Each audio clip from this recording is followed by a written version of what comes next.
Perkenalkan, nama saya Fidela Ayustin. Nama saya Muhammad Rifki. Saya Silminida Nabila Setiawan. Nama saya Nabila Paramita Putri. Antisocial Personality Disorder.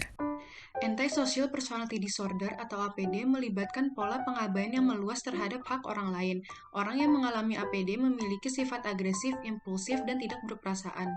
Sekitar 3/4 orang dengan APD memenuhi kriteria diagnostik untuk mendapatkan gangguan lainnya. Yang paling umum adalah penyalahgunaan zat-zat terlarang. Itulah mengapa tingkat APD paling tinggi berada di fasilitas rehabilitas narkoba dan alkohol. Lalu perkembangan dan perjalanan. Terdapat variabel yang cukup besar dalam perjalanan APD. Pola yang paling umum adalah ketidakstabilan kronis di awal masa dewasa dengan episode diskontrol afektif dan impulsif yang serius dan tingkat penggunaan sumber daya kesehatan dan kesehatan mental yang tinggi. Gangguan dan risiko bunuh diri paling besar terjadi pada usia dewasa muda dan secara bertahap berkurang seiring bertambahnya usia selama 30-40-an. Mayoritas individu dengan APD mencapai stabilitas yang lebih besar. Studi tindak lanjut dan individu yang diidentifikasi melalui klinik kesehatan mental rawat jalan menunjukkan bahwa setelah sekitar 10 tahun, sebanyak setengah dari individu tidak lagi memiliki pola perilaku dan kriteria APD. Selanjutnya, D. Psikopati. Pada poin pertama, penderita gangguan psikopat, sosiopat, ataupun antisosial ini identik dengan perilaku tidak bermoral dan asosial, impulsif serta kurang memiliki penyesalan dan rasa malu, dan perasaan mereka terlihat positif untuk orang-orang di sekitarnya. Mereka akan menggunakan pesona tersebut untuk memanipulasi orang lain demi keuntungan pribadi. Selain itu, kurangnya rasa cemas membuat mereka tidak memiliki rasa penyesalan yang membuat mereka berperilaku tidak bertanggung jawab dan seringkali kejam terhadap orang lain. Pada poin kedua, perilaku antisosial dan psikopati seseorang dilakukan secara impulsif baik untuk kesenangan maupun untuk alasan finansial. Dan pada poin ketiga, kriteria DSM-4-R APD berbeda dari kriteria psikopati, termasuk persyaratan bahwa seseorang mengembangkan gejala sebelum berusia 15 tahun.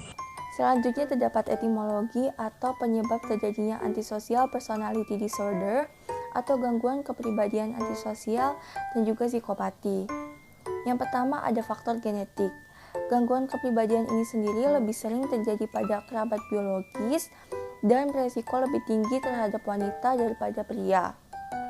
Selain itu, menurut studi adopsi mengatakan bahwa gangguan kepribadian antisosial juga terjadi pada anak-anak yang diadopsi oleh orang tua dengan gangguan antisosial dan menggunakan zat-zat terlarang.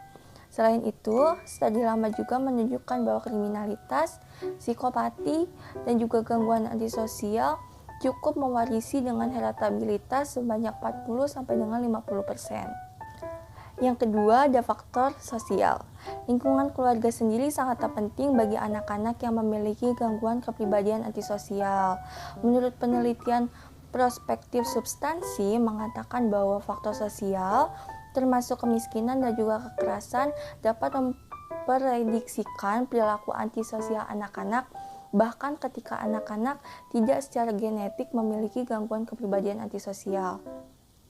Di antara remaja yang memiliki gangguan kepribadian, mereka-mereka yang miskin 2 kali lebih besar memiliki gangguan kepribadian antisosial dibandingkan mereka-mereka yang memiliki latar belakang sosial ekonomi yang lebih tinggi.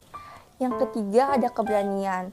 Orang-orang dengan psikopati tidak belajar untuk menghindar dari suatu perilaku tertentu karena mereka tidak responsif terhadap hukuman dari permasalahan perilaku antisosial mereka.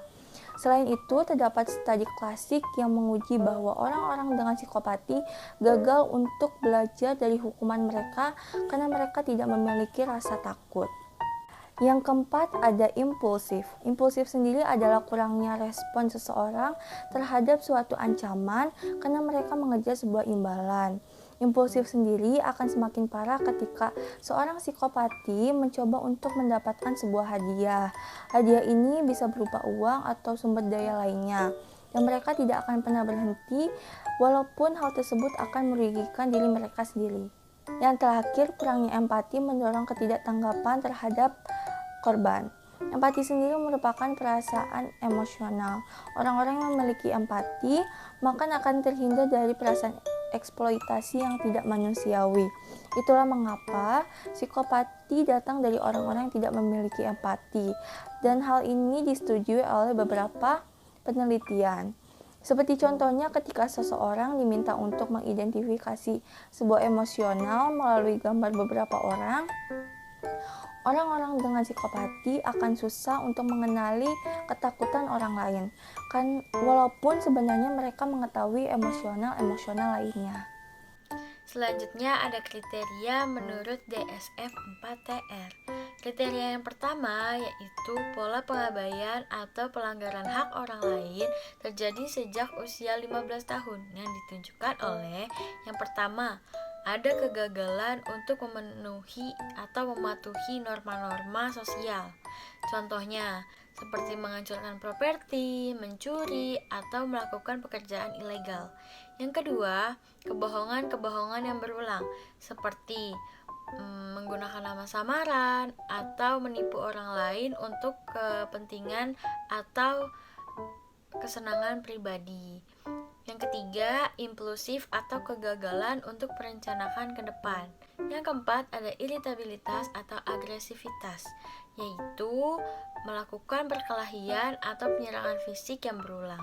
Yang kelima, ada ceroboh, yaitu mengabaikan keselamatan diri sendiri atau keselamatan orang lain.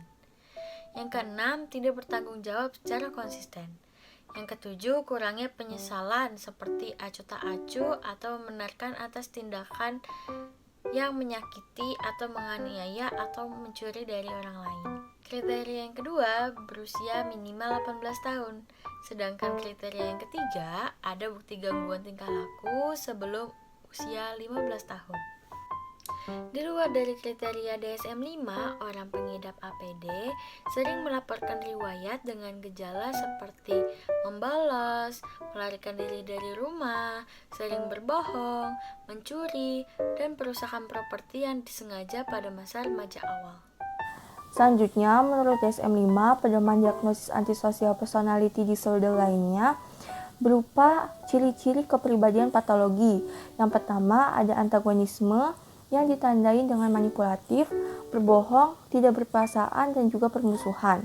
Yang kedua, ada disinhibition yang ditandai dengan tidak adanya tanggung jawab, impulsif, pengambilan resiko yang cenderung merugikan diri sendiri. Terakhir, pengobatan atau penanganan terhadap pengidap antisocial personality disorder.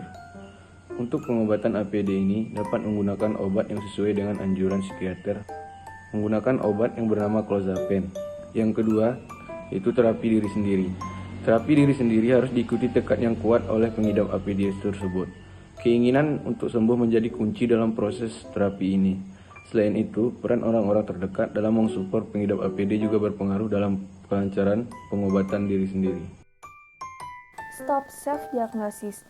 Ingatlah bahwa mendiagnosis diri sendiri Maupun orang lain sangatlah berbahaya loh. Akan lebih baik biarkan tenaga profesional yang menentukan diagnosis apa yang tepat untuk kamu.